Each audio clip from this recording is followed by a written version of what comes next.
मैं तफसील अभी देता हूँ, मगर मैं मदर से चाहूँगा इस पे इनका मदर आपका व्यू कि ये जो मियाँ नवाज शरीफ साहब अगर समझ रहे हैं कि ये उनका दाव लग रहा है और उनको लगा लेना चाहिए, तो क्या ये समझते हैं कि इनको नहीं नज़र आ रहा जो आपको मुझे हर एक को नज़र आ रहा है कि ये इतना आसान नहीं होगा, ये किसी बेहतरी की तरफ हालात नहीं जा रहे? बिल्कुल आमिर, मसला ये है मेरे ख्याल में कि आप जाहिर है पंजाब की पॉलिटिक्स को मुझसे ज़्यादा बेहतर समझते हैं, लेकिन मुझे लग रहा है कि मियाँ साहब ने बहुत बुरी तरह जो है रेड की है पंजाब की विकेट। जो पिछले 3 साढ़े 3 साल का गैप है मियाँ साहब का पंजाब ग्राउंड रियलिटी से, वो बड़ा मुख्तलिफ है। जो पंजाब में 2018 के बाद आप देखें कि जब मियाँ साहब गए थे 2020 में, तो मुस्लिम लीग नून पंजाब में बड़ी कंफर्टेबल पोजीशन में थी। हालांकि तहरीक इंसाफ की हुकूमत थी, लेकिन तहरीक इंसाफ की हुकूमत की ये हिम्मत नहीं हो रही थी कि वो लोकल बॉडीज इलेक्शन कराएं, क्योंकि उन्हें लग रहा था कि अगर लोकल बॉडीज इलेक्शन हुए तो नून लीग जीत जाएगी। तो लेकिन जब मियाँ साहब अब वापस आए हैं 2023 में अक्टूबर में, तो उन्हें एहसास शायद हो रहा होगा कि जो इस वक्त ग्राउंड पे सूरत हाल है वो बहुत मुख्तलिफ है। उनको ये एहसास हो रहा होगा कि जो 16-18 महीने में जो चीज़ें हुई हैं उससे बहुत नुकसान हुआ है। उनको ये एहसास हो रहा होगा कि बहुत बेहतर था और शायद उस वक्त एक फ़ैसला हुआ था, नहीं हो सका कि इलेक्शन फ़ौरन करवा दिए जाएँ अदम एतमाद की तहरीक के बाद। उसके जो नुकसानात हैं और जो खला पैदा हुआ है, देखिए 2000 में मियाँ साहब जब गए थे तो 2007 में जब वापस आए थे तो मियाँ साहब को इतना नुकसान नहीं हुआ था। वहाँ 2007 की सूरत हाल बड़ी मुख्तलिफ थी। 2000 हालांकि 7 साल का गैप था, लेकिन उसके बाद जो ये नया वोटर आया है, ये नई क्लास आई है जो पॉलिटिक्स में, जो इलेक्टोरल पॉलिटिक्स में आई है, उसने पंजाब की अर्बन और इवन रूरल पंजाब की मेंटालिटी और साइकी को बड़ा तब्दील किया है। और वैसे भी पंजाब की सियासत में जो ज़्यादा एग्रेसिव होता है, जो ज़्यादा जो वो होता है, जो जिसको बहादुर कहते हैं, उसको पंजाब ज़्यादा लाइक करता है। भुट्टो की सारी ज़िंदगी पंजाब की पॉलिटिक्स की जो डोमिनेंस रही, वो उसका वही नेशनलिस्टिक कैरेक्टर था इंडिया के साथ, और वो सारी जो चीज़ें थी जिसने भुट्टो को पॉपुलर किया। नवाज शरीफ साहब 2 मरतबा कॉम्प्रोमाइज़ करके बाहर गए। इमरान खान के बारे में बहुत से लोगों का ख्याल था कि जेल नहीं काट पाएगा, फ़ौरन वापस चला जाएगा, लेकिन हमने देखा कि पिछले 150 दिन से तकरीबन जो है वो जेल में है, बिल्कुल बात नहीं किसी से हो रही। तो ये चीज़ें पंजाब में बड़ा काउंट करती हैं, ओवरऑल भी काउंट करती हैं, लेकिन पंजाब में मज़र एक और चीज़ जो आपने कहा, एक तो सड़कों के ऊपर स्ट्रीट सिचुएशन बदल गई है, मगर दूसरी एक पार्टी की नौयत भी, हैयत भी इनकी नून लीग की बहुत बदल गई है कि मियाँ साहब की टोटल जो एक होल्ड होता था वो दरमियान में, क्योंकि शहबाज शरीफ साहब हुकूमत में रहे हैं, तो अब वो पुराना निज़ाम जो है लोग रसिस्ट मजामत कर रहे हैं। फॉर एग्जाम्पल पहले तो वो डार साहब को कोई नहीं हिला सकता था, वो वर्चुअली जो है प्राइम मिनिस्टर थे और डिप्टी प्राइम मिनिस्टर के तौर पे वो 40 के करीब इदारे चला रहे थे। अभी जो है आपने देखा कि पहले बगावत शुरू हुई, पहले मिफ्ता ने कहा कि जनाब ये डार साहब से लड़ाई हुई, फिर उसके बाद शाहिद खान उनके 12 साबिक वजीर आजम हैं, उन्होंने कहा, अभी लेटेस्ट जो है जुबैर साहब ने वो जो सारा बयानिया था 16 महीने का, उन्होंने खुद ही बता दिया है कि जनाब ये सत्यानाश करके गए हैं, 16 महीने का जवाब देना पड़ेगा। सो ये जो बगावत के शोले नज़र आ रहे हैं जो पहले इजीली दब जाते थे, वो दब नहीं रहे हैं कि डार साहब को लोग उस तरीके से अगर ये आ जाते हैं, इनका बेस्ट सिनारियो भी ले लें, तो वो लोगों को लग रहा है कि कबूल नहीं होगा निज़ाम। इसलिए आमिर, उसकी बड़ी वजह यह है कि अब एक लोगों के पास एक थर्ड ऑप्शन भी आ गया है ना। पहले तो जब पीपल्स पार्टी के लोग, अगर पीपल्स पार्टी के अंदर कोई नाराजगी होती भी थी तो वो उसके लिए ऐसी पोजीशन नहीं होती थी कि वो नून लीग में चला जाए। और पीपल्स पार्टी का जो 2008 के बाद सूरत हाल बनी थी, तो पीपल्स पार्टी का जो वोटर और या लोकल लीडरशिप नाराज हुई थी पीपल्स पार्टी से, तो उन्होंने कहा हमने तो सारी जिंदगी जो है नून के खिलाफ सारी लड़ाई लड़ी, आप नून के साथ फ्रेंडली ऑपोजिशन कर रहे हैं। तो उनमें से बहुत सा वोटर जो वोट बैंक जो है वो चला गया पीटीआई में। तो PTI emerge as an option both for PMLN और पीपल्स पार्टी। बहुत अब पीटीआई की पूरी कॉम्पोजिशन आप देख लें, आपको नजर आएगा कि बहुत से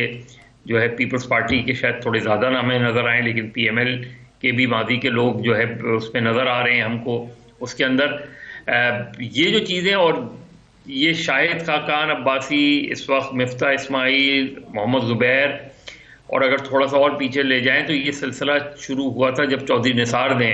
अलहदगी इख्तियार की थी। और चौधरी निसार, मेहताब अब्बासी भी इनके चीफ मिनिस्टर रहे हुए हैं। केपी का पूरा विंग वो उन्होंने खत्म कर दिया है, वो एक किस्म का वहां पे झाड़ू फिर गया है केपी में इनकी बेस के ऊपर। प्लीज जारी रखिएगा। यही मैं कह रहा हूं कि अब चूंकि एक और पार्टी भी है जिसका नेशनल बेस है, जो चारों सूबों में है, तो अब मेरा ख्याल है ये अगर ये पीएमएलएन को ये सिर्फ शरीफ फैमिली की तरफ जो रखते हैं, तो आपको बहुत ज्यादा, अभी आप देखें कि रोहिल असगर और उनका इशू चल रहा है इस वक्त अयाज सादिक का। हमें एजाज हासिल हुआ कि हमने ये खबर ब्रेक की थी कि ये लड़ाई मारकुटाई चल रही है, और वहाँ पे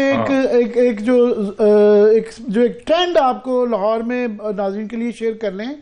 कि वहाँ पे ये जो इस तरह की लड़ाइयाँ चल रही हैं, क्योंकि वहाँ पे एक आहनी गिरफ्त रख रही है, तो एक तरीकाकार है, दो किस्म के ग्रुप बन गए। एक है जो चापलूसी करता है कि जनाब मैं आपको आपके कदमों में लीडरशिप के फेंकता हूँ, जैसा कि याद सादिक साहब ने कहा कि जनाब मेरा हल्का तो गया मगर पार्टी जो कहेगी। दूसरी तरफ वो एक लोग हैं जिस तरह के रोहिल असगर हैं। रोहिल असगर खां जिनको नहीं पता, वो नवाज शरीफ साहब से प्रीडेट करते हैं। ये 85 में आए हैं, मगर रोहिल असगर के वालिद जो शेख असगर और मिराजुद्दीन साहब लाहौर के दो पुराने सियासी मुखालफी आपस में मुखालफत करने वाले धड़े थे, तो वो पहले से 70 से पॉलिटिक्स करते आ रहे हैं। सो उनकी एक इंडिपेंडेंट बेस भी है उस इलाके में, तो वो इसलिए उनसे वो या सादिक वली वो एक्सपेक्ट करना कि वो बगावत नहीं करेंगे, तो वो नजर आ रहा है। मगर टिल्ट किधर जाएगा ये बहुत आमिर, ये जो चीजें, ये जो क्रैक्स बहुत ज्यादा वाजे हुए ना, ये हुए जब हमजा शहबाज को चीफ मिनिस्टर बनाया गया, और बहुत खुलकर मैंने देखा था, बहुत खुलकर बहुत से पीएमएलएन के लोगों ने इस चीज पे बड़ी नाराजगी का शो की थी कि जी एक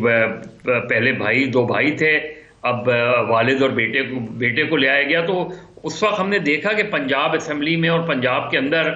मुस्लिम लीग नून के अंदर बहुत शदीद रिजल्टमेंट थी शहबाज शरीफ के, हमजा शहबाज के हवाले से, बल्कि शहबाज शरीफ से नाराजगी थी कि जी आप तो आप हैं, अब आप हमजा शहबाज को भी लेकर आए। और वो फिर हमने देखा कि वो किस तरीके से फिजल आउट चीज हुई। तो ये मेरा ख्याल है अब जो जितनी भी पार्टीज हैं, अब लोगों के पास ऑप्शंस जो हैं वो मौजूद हैं। अब ठीक है पीएमएलक्यू ब्रेक हो गई है, ऑप्शंस के अलावा मजर एक और भी है वहां पे कि पॉलिटिकल सर्वाइवल का मसला है। अब देखें पहले खानदान की 2 सीटें होती थी, अब 4 हो गई हैं कि इनको तो नहीं हटाया जा सकता, हमजा को भी नहीं हटाया जा सकता, मरियम बीबी को भी, शहबाज शरीफ, नवाज शरीफ, 4 सीटें तो ये हो गई जो कि चारों नेशनल भी लड़ रहे हैं और सूबे में भी जो है बाकी 3 भी लड़ रहे हैं। तो इनको तो हटाया नहीं जा सकता। हटाया क्या है? फिर वो रोहिल असगर से एक्सपेक्ट करते हैं कि वो 40-50 साल से अपनी खानदान की सीट जो है वो छोड़ दें, तो वो इतनी आसानी से उनके सर्वाइवल का मसला है। अगर वो छोड़ देंगे तो उनका तो सारी बेस उड़ जाएगी। नहीं, यही नहीं, आप मुस्लिम लीग को आपको बड़ा वादे नजर आएगा। आप जावेद लतीफ से बात करें तो वो नवाज शरीफ साहब के बारे में तो बहुत अच्छी राय रखते हैं और सारी वो रखते हैं, लेकिन शहबाज शरीफ के बारे में अगर उनसे पूछें तो वो बहुत ज्यादा, और ऐसे और भी बहुत से लोग होंगे। बिल्कुल ऐसे यही फैसलाबाद में है। फैसलाबाद में भी जाहिर है इन्होंने जो है वो शांतनी राजा रियाज को और नवाब शेर वसीर को, लोटों को जो एडजस्ट किया है, तो वहां भी जाहिर है एक रिजेंटमेंट है। इस तरह ही मुल्तान के अंदर इशू है, हर जगह ये इशू है। आमिर, हुआ ये है कि जब इन्होंने वोट ऑफ नो कॉन्फिडेंस ला रहे थे तो और उसके बाद शहबाज शरीफ साहब ने बहुत से जो इंडिपेंडेंट लोग थे जो पीटीआई से टूट कर आए थे वो थे, उन सबको आपने यकीन दहानियां करवा दी कि आपको टिकट मिलेगा उसका। लेकिन जो अब आपको पता चला उस वक्त तो वो कर दिया आपने। अब जब आपके इलेक्शन का टाइम आ रहा है तो जाहिर है मुस्लिम लीग नून के अंदर ये हो रहा है, जो मुस्लिम लीग नून का पुराना आदमी है वो कह रहा है मेरी कॉन्स्टिट्यूंसी है, मैंने पूरी लड़ाई लड़ी है, आके आपने एक वोट ऑफ नो कॉन्फिडेंस की खातिर दूसरे के हवाले कर दी, मुझे कॉन्फिडेंस में भी नहीं लिया आपने कि आप ये सीट उसको। तो इट्स नॉट वेरी इजी, मतलब मुस्लिम मियां नवाज शरीफ के लिए ये आसान इलेक्शन नहीं है ये उनके लिए, इसके बावजूद कि उनको बिल्कुल प्लेइंग फील्ड मिल रही है। अगर वो कल का फैसला पे डिपेंड करता है, ज़्यादा इम्कान इसी का है कि शायद लाइफ डिस्क्वालिफिकेशन ख़त्म हो जाए, लेकिन लाहौर जैसी कॉन्स्टिट्यूंसी जो हमेशा से इन भाइयों की सेफेस्ट कॉन्स्टिट्यूंसी थी, वो अब उतनी सेफेस्ट कॉन्स्टिट्यूंसी नहीं है। अगर पीटीआई का कोई भी ये हासिल प्रोग्राम, ये जुमला था आपका कि इस मार धाड़ के बावजूद भी इतना आसान नहीं है। पंजाब का तो करेंगे, मैं क्विकली चाह रहा हूं कि आपसे थोड़ा सा सिंध का भी समझ लूं कि वहां पे जो ये पहले तो सिंध में ये ख्याल था ना कि सिर्फ पीटीआई को दीवार पे लगाना है, अब ये जो जीडीए के जो लीडर हैं फहमीदा मिर्जा के भी रिजेक्ट हो गए हैं, जुल्फकार मिर्जा के भी, उस खानदान के भी रिजेक्ट हो गए हैं, तो क्या वो तो पीपल्स पार्टी को भी बेनिफिशियरी तो उसके पीपल्स पार्टी ही होगी वहां पे। बहुत ज्यादा देखिए इस वक्त तो पीपल्स पार्टी बज़ाहिर बहुत आगे नजर आ रही है, लेकिन बहुत इंटरेस्टिंग ये है आमिर के Bilawal is not very comfortable even in Larkana. जो 2018 का इलेक्शन था, बिलावल वैसे तो जीते थे लेकिन लाड़काना शहर से वो हार गए थे, और ये जो सिचुएशन अदरवाइज पीपल्स पार्टी का तो मुझे सिंध में क्लीन स्वीप लग रहा है, क्योंकि जो जीडीए के लोग थे, जो इलेक्टेबल्स जिन्हें हम कहें, उनमें जैसे मेहर अली गौर मेहर वगैरह, ये मेहर वो भी पीपल्स पार्टी में चले गए हैं, और भी मजीद लोग जाने की तैयारी कर रहे हैं, क्योंकि बहुत ज़्यादा इशारे भी उनको नहीं मिल रहे। एमक्यूएम अगर पीटीआई को बल्ले का निशान मिल जाता है, तो पीटीआई अगर रहती है मैदान में तो उसका पीपल्स पार्टी से ज़्यादा एमक्यूएम को नुकसान होगा, और अगर शहबाज शरीफ वहां से लड़ रहे हैं एमक्यूएम का मैं बड़ा जो समझना चाहूंगा कि वो मैं देख रहा था खबर कि उन्होंने जो बातचीत चल रही थी आपस में इंतखाबी इत्तेहाद की, तो उन्होंने कहा जी 3 पे तो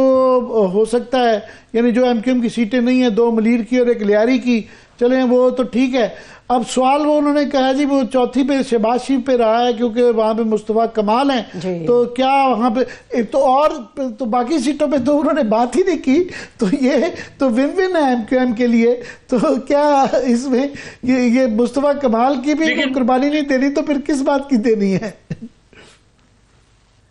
हाँ, लेकिन मेरे ख्याल में कि शायद इस पे हो जाए, हो सकता मुमकिन है। अब मसला ये है कि यहाँ जो एमक्यूएम पाकिस्तान का मसला ये है कि 2018 में उनसे बहुत सी सीटें छीन ली गई थी। वो ये समझते हैं कि उस वक्त 2018 में एमक्यूएम बहुत बेहतर पोजीशन में थी।